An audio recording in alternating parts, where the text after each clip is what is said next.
A'udzubillahi minasyaitonirrajim. Bismillahirrahmanirrahim. Assalamualaikum warahmatullahi wabarakatuh.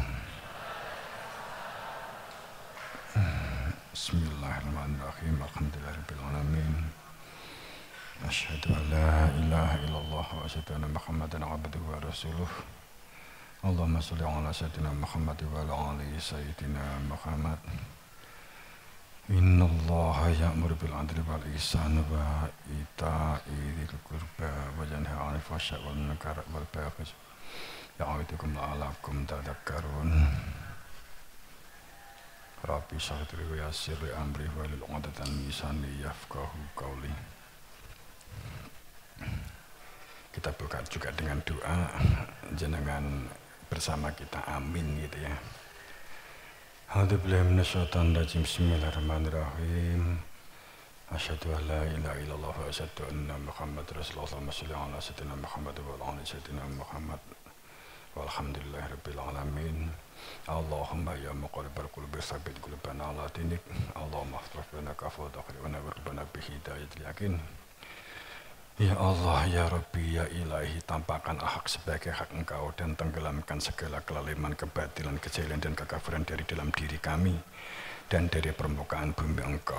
Ya Allah, ya Rabbi, jadikan kami menjadi hamba-hamba Engkau yang mukhlis, hamba-hamba Engkau yang membangun kebersamaan dan kekeluargaan, sehingga wujud kebenaran tatanan Engkau wujud di permukaan bumi Engkau. Wujudnya tatanan baldatun thayyibatun wa rabbun ghafur. Wujudnya tatanan yang toto titi tentrem karto toto raharjo, dan yang mimpin dan yang dipimpin pandai mengadili dirinya sendiri. Jika keimanan kami salah dan menyimpang, ampuni kami, luruskan kami, hidayah kami. Jadikan kami hamba-hamba Engkau yang selalu dalam syukur dan dalam sholawat, yang terbuka, yang lapang dada, yang menggunakan akal rasional bernalar. Ya Allah, ya Rabbi, siapapun saya, kami, dia, mereka, yang ini waktu ini, hari ini, detik-detik ini sangat-sangat ini masih berkecimpung dan larut tenggelam dengan sifat watak, sikap, perilaku kaku, beku, fanatik, kultus, keras kepala dalam perilaku kedoliman, kelaliman, kejahiliahan, kekafiran, yakni tertutup, jumut, kaku dan beku. Singkirkan, tenggelamkan, luluh lantakan dari permukaan bumi Engkau. Ampuni kami, barokai kami, beri fadl dan rahmat kepada kami. Masukkan kami menjadi hamba-hamba Engkau yang Engkau kasihi dalam kepastian kebenaran akhlak Engkau. Rabbana atina fid dunya hasanah wa fil akhirati hasanah wa qina adzabannar. Walhamdulillahirabbil alamin. Jamaah rahimakumullah. Sebenarnya yang sering saya aturkan bahwa sebuah kehidupan itu ada kehidupan yang lahir dan ada kehidupan yang batin. Kehidupan yang lahir berupa jasad, kita berdunia ini dengan tata laku syar'i, syariat, tatanan syariat, tatanan berdunia yang dikemas dengan berbagai istilah manajemen, administrasi, syariat. Kemudian itu semua merupakan tatanan lahir yang ditata sedemikian rupa untuk menjadi pelaku-pelaku pemakmur buminya. Hamba-hamba Allah ini diperintahkan demikian. Kemudian diperintahkan karena faktanya bahwa setiap manusia itu pasti akan menemui ajal, menemui mati, pasti. Tidak bisa tidak. Dan kehidupan yang lebih lama, kehidupan yang seabadi, itu adalah kehidupan setelah mati. Memang ini posisinya adalah yakin atau percaya. Belum bisa belum pembuktian, kalau matinya sudah banyak bukti. Kalau mati sudah banyak bukti, akeh kuburan itu kan bukti. Tapi kehidupan setelah mati itu kita percaya. Tapi nek ndelok demit berarti ada buktinya kan gitu. Enak isu demit, jin, terus gendruwo itu kan berarti ada kehidupan ruhiyah, ada kehidupan setelah mati. Yang menjadi masalah adalah bagaimana kehidupan setelah masa pakai jasad habis ini. Itu supaya menyatakan seperti yang sering diungkap oleh beliau-beliau, yaitu mlebu surga. Tajrimin ta'dil anhar fi khalidina fiha abada. Yang banyak surga yang di dalamnya banyak bidadari dan minumannya adalah air yang jernih, susu, madu. Tajrimin ta'dil anhar, dan itu adalah abadi abadan. Itu seperti apa? Kita yakin atau percaya. Akan tetapi ada satu permasalahan bahwa semua nabi rasul itu mengajarkan tauhid. Tauhid itu ahad. Ahad itu martabat ahadiyah. Perihal keberadaan Tuhan untuk dikenali. Diri Tuhan itu untuk dikenali. Dengan mengenali keberadaan Tuhan, kalau hanya mengenal nama, kan bisa jadi hantu. Maka kehidupan berdunia dengan tatanan syariat yang kita jalani sebagai apapun dan menjadi apapun. Perintah Allah adalah untuk pada hamba ini untuk melakukan penggenapan kehidupan dengan ilmu tauhid. Bukan wawasan tauhid, bukan amalan tauhid, tapi ilmu tauhid.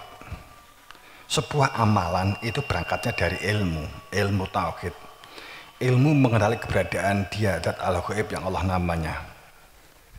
Yang sesungguhnya semua ajaran Nabi dan Rasul pada saat di dalam surat Hujurat 13 itu terungkap, itu ada ceritanya begitu ya, ada sejarahnya atau ceritanya sebenarnya begitu,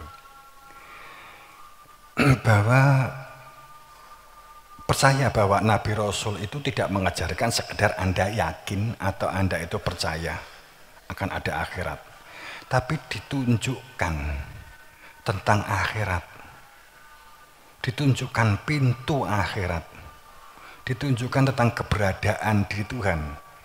Ilahi nuhi la ilaha illallah, supaya ilahi dapat menyatakan kembali kepada Tuhan. Ilahi nuhi itu sering dimaknai wahyu. Nuhi itu inisiasi bisian. Ilahi nuhi la ilaha illallah, supaya mengetahui duduk perkoronin dunya dan akhirat dengan melakukan penggenapan kehidupan dengan ilmu tauhid. Ya itu wajib duwe guru, makanya salafus saleh semuanya sepakat man laisa seh sapa di dunya gak duwe guru, maka gurune mung setan.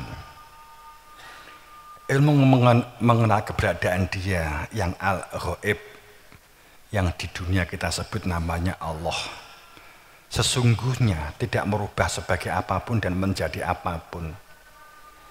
Tatanan syariat, tatanan kebaikan, tatanan kesalehan, tatanan lahir yang sedang dijalaninya. Bekerja sebagai karyawan, sebagai pegawai negeri, sebagai apapun lah, petani, pedagang. Tatanan lahirnya ini digenapi atau disempurnakan dengan diisi butiran iman yang membuka jati diri fitrah manusianya. Inilah kenapa Nabi Rasul itu diutus. Kenapa beliau itu diutus? Untuk menunjukkan keberadaan diri Tuhan. Ini yang sering saya ungkap di dalam surat Hujurat 13. Ini sekelompok orang simpatik kuat kepada Nabi Muhammad. Kemudian titik tertentu dia mengakui Nabi Muhammad sebagai Rasulullah, dan dia menyatakan di depannya Kanjeng Nabi Muhammad.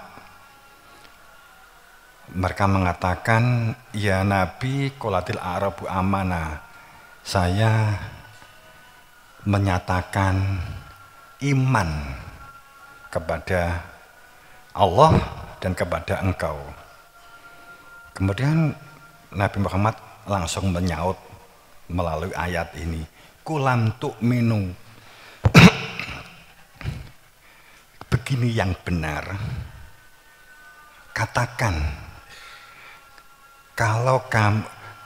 bahwa kamu itu belum iman, tapi katakan kamu telah Islam, kamu telah berserah diri, telah melakukan perbuatan baik dan soleh. Wala ma yadkhuli iman, karena iman itu ada pembuktian berupa persaksian rasa hati terhadap keberadaan diri Tuhan yang gaib, yang harus diinisiasikan kepada kamu oleh yang berhak menginisiasi, supaya iman fi qulubikum, iman berada di dalam hatimu. Maka kamu disebut sebagai taat kepada Allah karena telah mengenal Allah wa rasulah, dan taat kepada Rasul. Jika kamu demikian, la yalitkum min a'malikum syai'a, perbuatan-perbuatan yang kamu lakukan sebelum kamu menyatakan persaksian iman tidak mengurangi sedikit pun pahala ganjaran yang telah kamu terima, karena Allah itu Maha Pengampun. Sebenarnya ayat ini sangat jelas. Makanya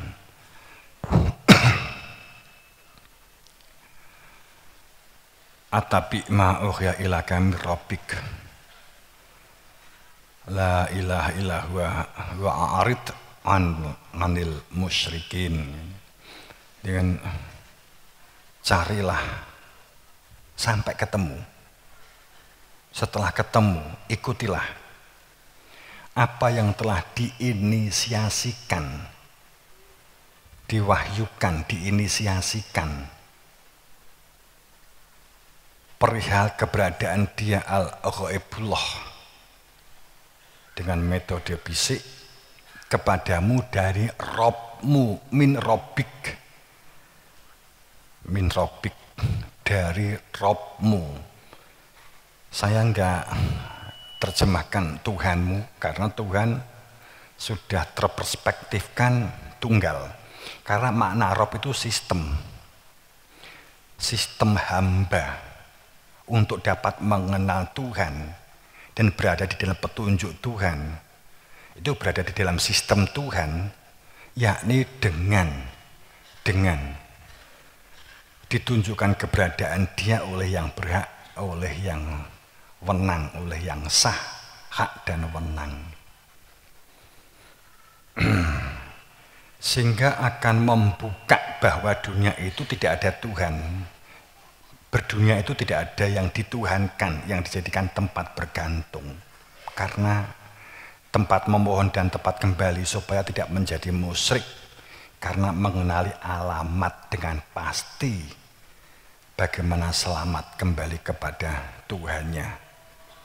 Hanya jika mengenal alamat. Makanya tadi saat gerenang-gerenang, banyak orang tujuannya sama, oke. Banyak jalan menuju Roma, oke. Banyak jalan menuju Jakarta, oke. Banyak jalan menuju Surabaya, kan gitu. Bagi yang kenal gubernur, tempat rumahnya gubernur, bagi yang kenal istana Jakarta, kemudian menuju ke seseorang, si Fulan, kalau kenal benar rumahnya Jakarta, alamatnya tahu persis, apalagi sering ke sana, maka banyak jalan menuju Jakarta.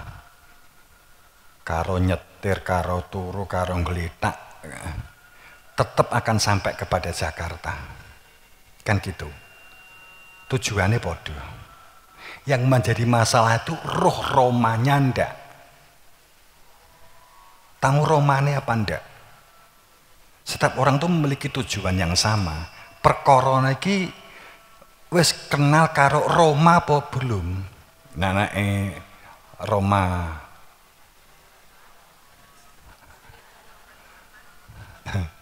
Roti ya. Awe kenal banget kowe. Itu menuju Roma di Waserda. Banyak jalan menuju Roma.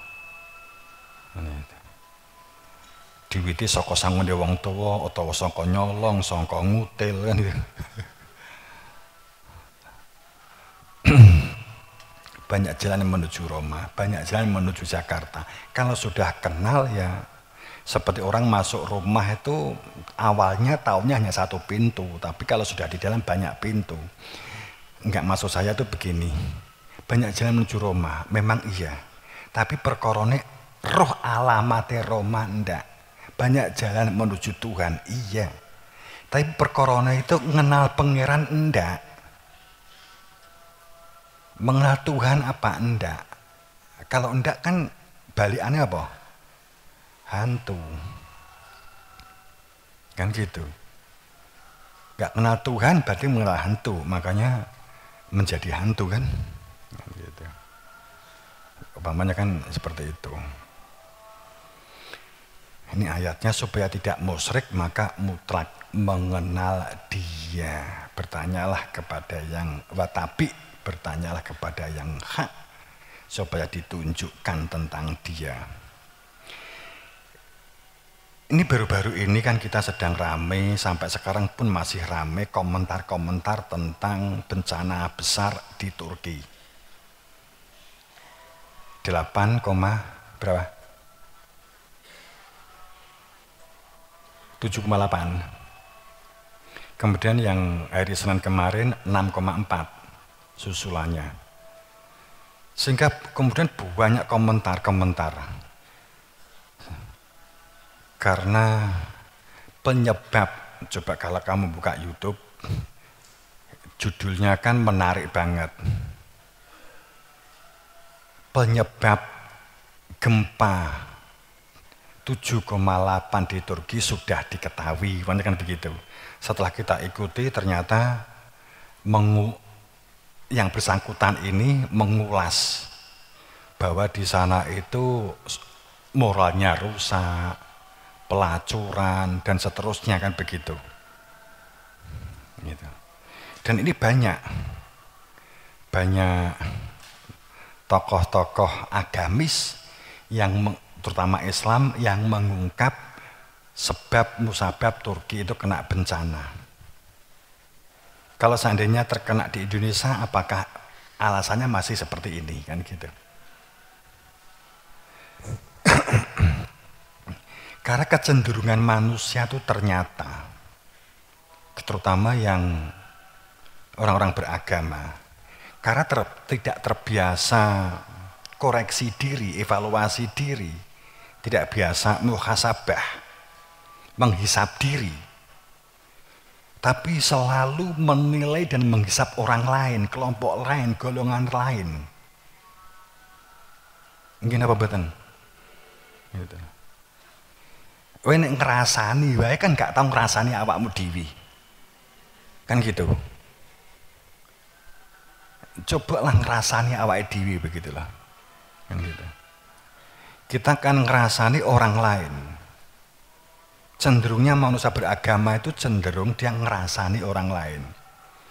Sehingga setiap kali dipampangkan ayat-ayat yang nyata, karena ayat itu ada kauniyah, ini ayat yang sing nyoto, yang selalu bersinggungan dengan kita, yang dapat kita baca, dan ayat kauliyah itu Al-Quran, konsep.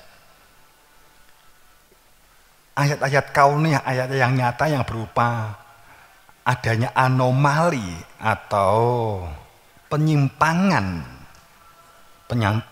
cuaca, penyimpangan keadaan disebut anomali. Bencana, ujian, cobaan, dan saat membicarakan perihal kafir, fasik, munafik, pendosa, membicarakan tentang setan, jin, neraka, berita-berita negatif yang lain, itu selalu manusia itu berpikir dan memiliki pandangan itu bukan kami, itu adalah kamu, itu adalah mereka, itu adalah dia, itu adalah kelompok mereka. Tidak pernah berpikir gek ada kemungkinan, sebagai dunia itu probabilitas serba kemungkinan. Tidak pernah berpikir gek dirinya sendiri. Mereka tidak pernah berpikir itu bukan saya, itu bukan kami, tapi mereka. Karena memang tidak pernah evaluasi. Boro-boro kritik, masukan saja sudah sering dianggap sebagai permusuhan. Itu kecenderungan umat Islam.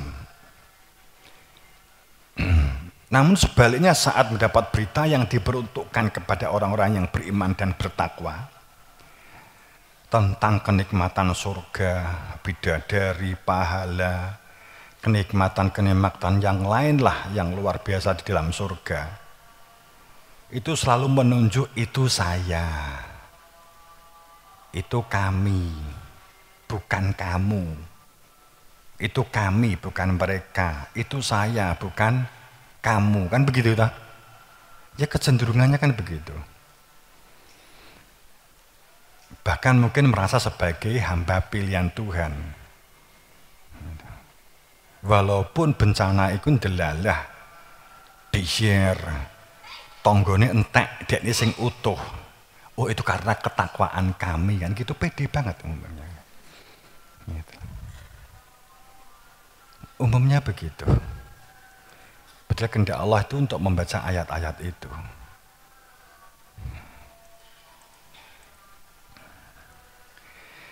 Jamaah rahimakumullah, ini kan tema kita berkaitan dengan masalah amanah dan kecerdasan, tapi saya akan ngambil tentang pengkaderan lebih dulu.